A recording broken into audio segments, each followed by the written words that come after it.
Now, since President Muhammad Buhari's directive to his cabinet members seeking elective positions to resign on or before the 16th of May, there has been a gale of ministerial resignations. First to bow out of office was the Minister of State for Education, Chukwuemeka Nwadiba, who is seeking to become Nigeria's next president under the platform of the All Progressives Congress. That move was swiftly followed by the Minister of Science and Technology, Bunaya Onu, and then came in the resignation of the Minister of Niger Delta Affairs, Godswill Akpabio.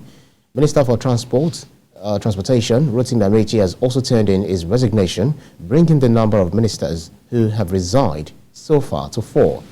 All the ministers who have stepped down are seeking to clinch the All Progressives Congress presidential ticket ahead of the 2023 general election. There have been growing calls for the ministers and other political parties or political appointees seeking elective office to resign. So let's talk this through by speaking with, having more perspectives on this issue, by speaking with public affairs analyst Daniel Akinlami. Thank you so much for being here. It's my pleasure to be here. Breakfast. Good to see you. Well, what do you make of the president's directive to all of the, ministers who are seeking elected positions? And the deadline is before May the 16th. Well, I think this is very commendable, though it came a bit late, because quite a lot of Nigerians are worried about the shenanigans that unfolded from different agencies and parastatal, and which we have several ministers also involved. And the most embarrassing of this whole show and drama is the one that has to do with the governor of the central bank. So him coming to give that order really brought some level of sanity to this whole government political appointees running for election. But I think beyond this, it's also instructive. Those who hold political offices, especially those who are appointed, should live up to the moral demand of their responsibility as those who are serving the country. You don't need to get to the point that you'll be pushed before you do the right thing. Our people must begin to learn how to do the right thing. Now, we have a culture now in Nigeria that people take the citizens for granted. The level of impunity has gone too high. Now, among these people that just resigned, there is a minister of state that stood out. That's the Minister of State for Education, Emeka Nwadiba, which turned in his own resignation before that order came. Yeah. So I think we should have men and women of good conscience in leadership. What we have right now is distasteful. These are not leaders that we can beat our chests and say that should be taking charge in the aim of affair of this country in the future. Because if things are this, you could not stand up, even with the barest minimum of integrity, to do the right thing without being forced to. So there's a lot to ask that. What are they actually bringing on the table? If there are circumstances like this surrounding their aspiration, these are the people that are the front runners right now that are contesting for the highest office in the land. And simple decisions as respecting the wishes of Nigerians, respecting the office you occupy. Now look at a minister that is also negotiating with ASU. A divided attention is also running. He has to meet delegates in different parts of the country, and he will still go and attend. No, it's a divided focus. He needs to let go. Let somebody that is fully focused be in charge. Either it's going to be the permanent secretary or the minister of state in that ministry to take charge. So it came at the right time, and I think we should commend the president on that. But even on that, questions arose as to why it even took the president that long time for him to have actually told them to resign. What could he have been thinking before now? This is part of the issue that some of us have with President Buhari. Is lackadaisical attitude to some of these urgent national issue. It may probably not be lackadaisical. It probably be calculative. Maybe it has not become culture. It has become his own style now. It started with his government in 2015. That it took him almost 6 months to appoint ministers. And there are many of these issues that they take the front burner in the media. People are talking, everybody responding to those issues. These are serious national issues. This is not the first. But we don't hear anything from the federal government. Sometimes federal government will just look away. And the silence sometimes encourage some of these actors. And sometimes you will now wonder, do we really have government? This issue of ministers contesting and not willing to resign, or head of parastatals and agency jumping into the election foray, including the CBN governor, is not the first to raise eyebrow.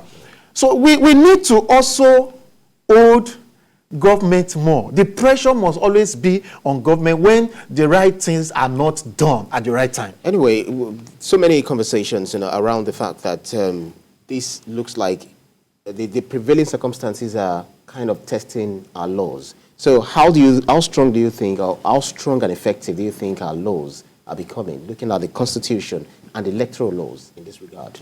Well, oftentimes we say we need strong democratic institutions.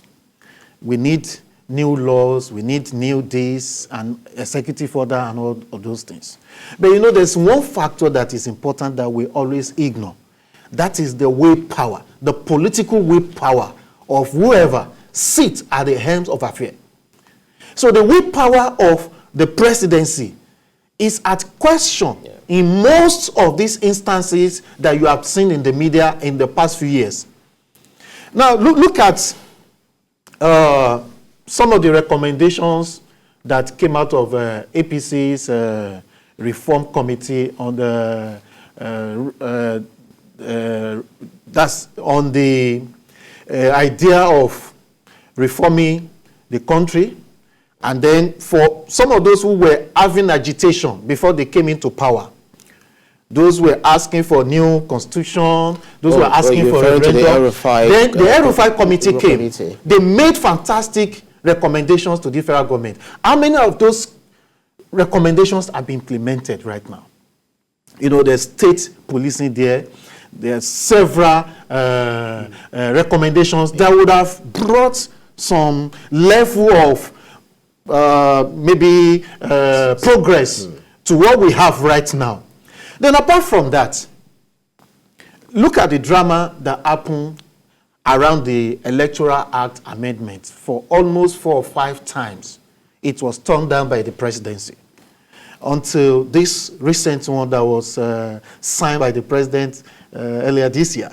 So we have all these issues. So it comes to question the political will, the interest, the passion, the determination of those who are in the presidency to see through that we truly have genuine reform that will make better well governed, that will improve on the security, improve on the general well-being, even improve on the economy.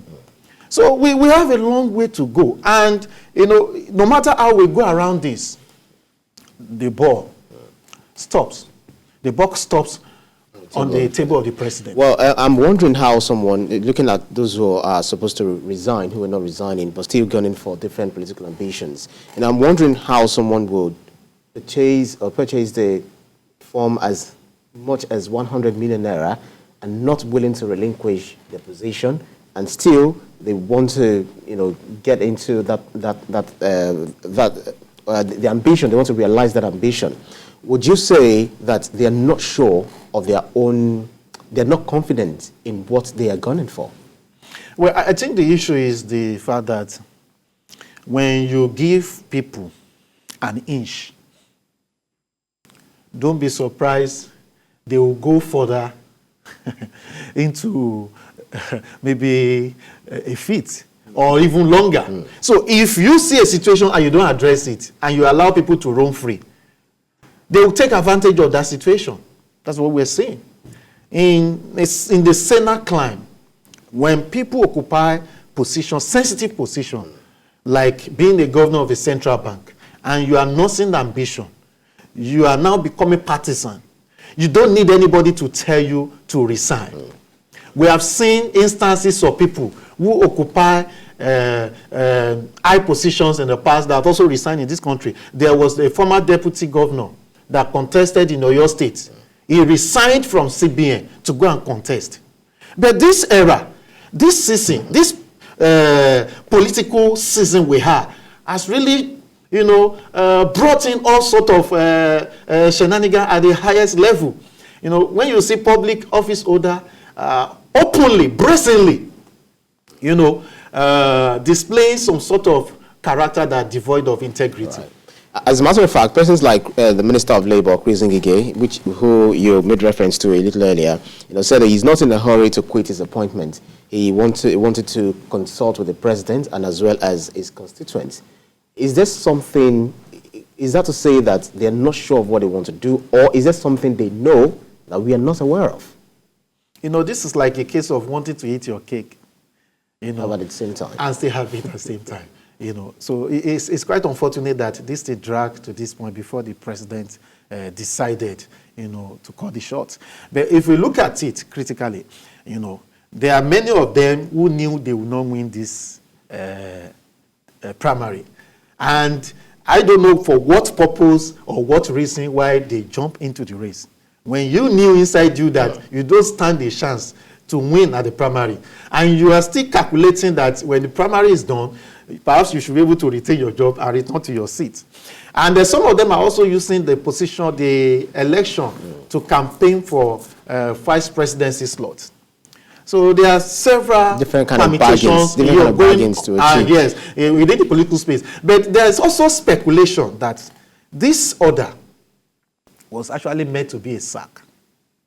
Yes, I was going to ask you that. Yes, so do you think the president would rather have sacked them rather than advising them to even resign? though there is no evidence to back this up, but the speculation is out there that it was meant to be a sack for all of them who have picked the nomination for, and those who have declared their intent to run. But perhaps to give them a soft landing, that is why the president came up with the order. And we watch to see how many of them will turn in their letters today, apart from those who have resigned the past 1 or 2 days. And the deadline is Monday. So then from there, we'll be able to see if the president will actually apply the big stick. Just like you said, since most of these appointees, aspirants, are between the devil and the deep blue sea, they are not sure of what they want to do. So if they are not likely going to clinch that presidential ticket, is it possible for them to get back to their position? And that is the most difficult thing now. From the body language of Mr. President's spokesman, both Femi Adesina and Gale Of Resignation, it seems that they've crossed the point of no return. Even if they want to withdraw from the race now, I'm not sure perhaps they can be exempted from this order, So, but we will watch to see if there will be something contrary to this postulation right now. But from the body language, it seems both those who have decided to go ahead and those who may want to withdraw are covered by this order to resign. Just like the CBN governor, Godwin Emefiele, who met with the president, and when he came out, he said that because of the sensitive position he's holding and his ambition, he said something, and I quote, he said, "Let them have heart attack. It's good to have heart attack. I'm having a lot of fun." But the question is that even funny? I actually think that statement is uncalled for at this moment.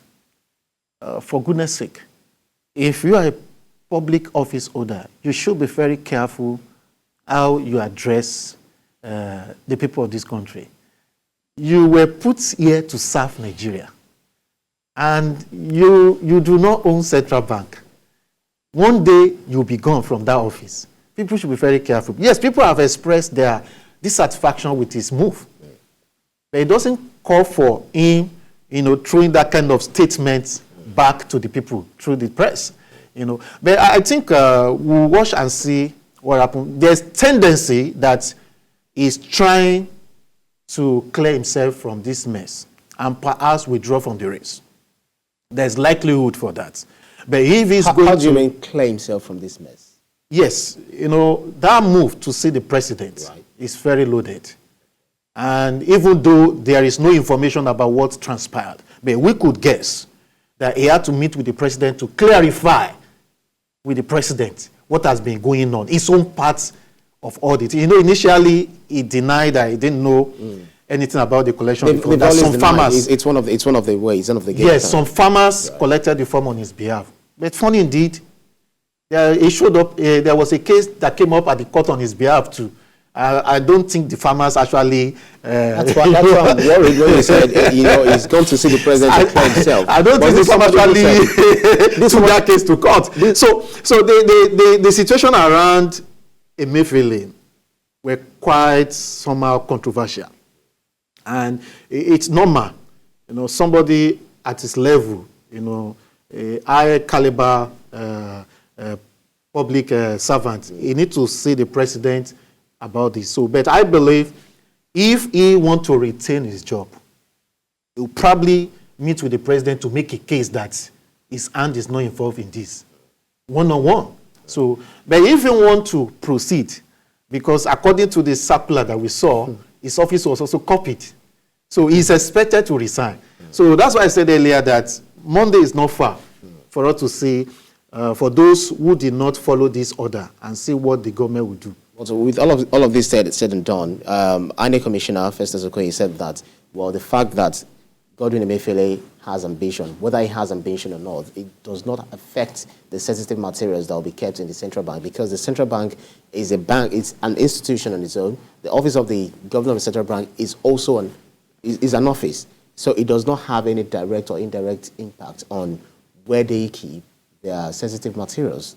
Does that resonate with you? Well, I don't think we could probably see the end of this yet. In the next few days, we'll really see what the implication of all this will be. It may be too early to actually say. Even the INEC chairman addressed this question yesterday at the press meeting briefing they had. And he said in the next few days, they will see the situation clearly. But they don't want to preempt anything for now.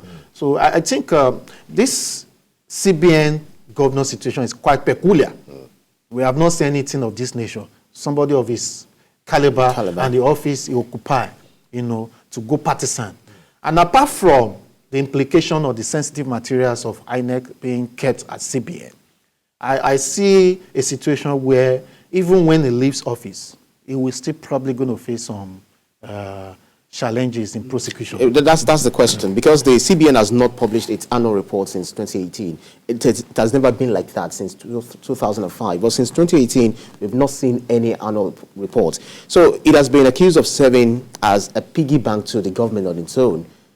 Is the management of the Apex Bank trying to, do some cover-ups, or why would that Apex Bank would not publish annual reports? We might not be able to pinpoint exactly the role of the CBN governor in all of this, or his performance. It actually contravenes the law. Yes, it does. Governs the Apex Bank. It claims that the available law allows him to be at the helm of affairs of CBN till a month to election. That's the aspect of the Constitution.